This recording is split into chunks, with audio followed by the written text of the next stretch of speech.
Dans les écoles, les collèges et les lycées publics, le port de signes ou tenues par lesquelles les élèves manifestent ostensiblement une appartenance religieuse est interdit.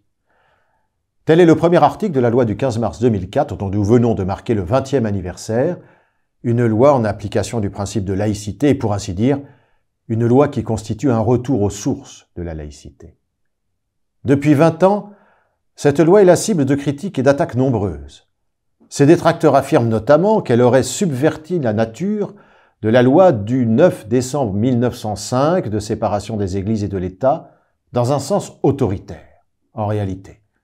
la neutralité de l'État instituée par la loi de 1905, consistant à ce qu'aucun culte ne soit favorisé et qu'ils soient tous maintenus à égale distance, a subi au fil du XXe siècle des adaptations. Loi Debré de 1959 permettant le financement public de l'enseignement privé, admission de carrés confessionnels dans les cimetières, lieux civils publics, autorisation donnée aux élèves de s'absenter pour les fêtes religieuses non inscrites au calendrier ou encore recommandation de ne pas organiser d'examens ou de concours pendant celles-ci. La loi de 2004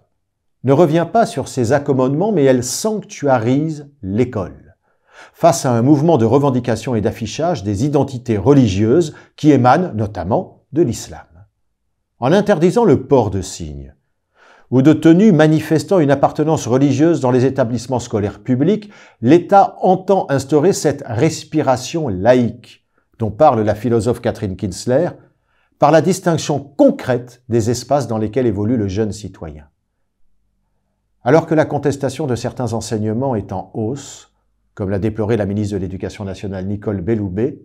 il est nécessaire de ne pas laisser dévoyer le sens de la loi de 2004, celle-ci ne porte en aucune manière atteinte à la liberté religieuse, en cherchant à préserver l'école publique de toute forme d'expression confessionnelle. Elle protège, au contraire, la liberté de conscience de chacun, celle de s'approprier les savoirs et l'examen libre et critique des systèmes de pensée.